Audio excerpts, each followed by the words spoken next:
Quentin. Bonsoir David, bonsoir à tous. Alors vous nous dites que c'est un peu comme si le régime se pavanait.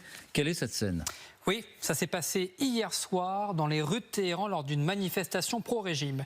C'est alors qu'un homme apparaît au milieu de la foule.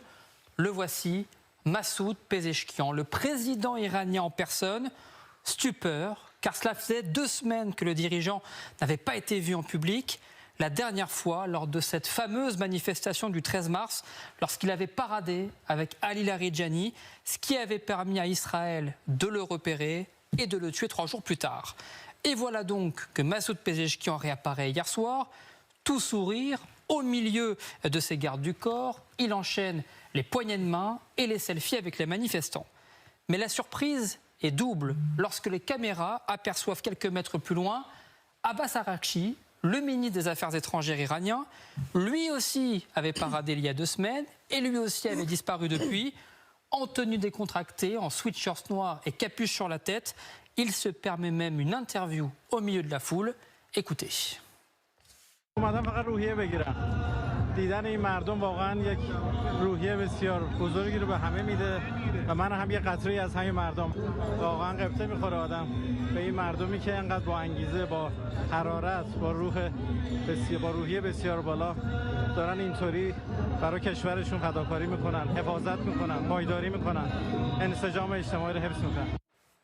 Le correspondant RFI France 24 à Téhéran, Siavosh Ghazi, note même un parfum de victoire dans les rues de Téhéran au sein du régime. Écoutez. Les responsables iraniens estiment qu'ils ont gagné la guerre et que ceux qui ont été défaits, c'est-à-dire les États-Unis, Israël, mais aussi les monarchies arabes du Golfe Persique, doivent accepter leur défaite et accepter les conditions iraniennes. Et le paradoxe, c'est qu'il semble se confirmer que les 2 hommes que vous nous avez montrés, Quentin, sont au centre d'une lutte interne au sommet du pouvoir. Oui, selon les informations du Jérusalem Post, 2 camps s'affrontent aujourd'hui en Iran. D'un côté, les partisans du dialogue, Massoud Pezeshkian et Abbas Araghchi, ils n'ont rien de modéré, mais on peut les considérer comme des pragmatiques. De l'autre, les durs parmi les durs, avec Ahmad Vahidi, le nouveau commandant en chef des gardiens de la Révolution, et Mohammad Ghalibaf, le président du Parlement, mais qui a fait toute sa carrière au sein des gardiens. Eux sont partisans d'une approche beaucoup plus intransigeante, poursuivre la guerre, sanction ou pas sanction, ne rien lâcher. Et la chaîne israélienne Channel 14 rapporte même un échange très tendu en coulisses ces derniers jours entre le président iranien, qui demandait officiellement à être impliqué dans les négociations avec les États-Unis. Sans un accord rapide, toute notre économie s'effondrera en 3 semaines, indique-t-il à son interlocuteur. Réponse sans détour de Vahidi, c'est précisément pour cela que vous ne pouvez pas être impliqué, vous céderiez tout pour un accord.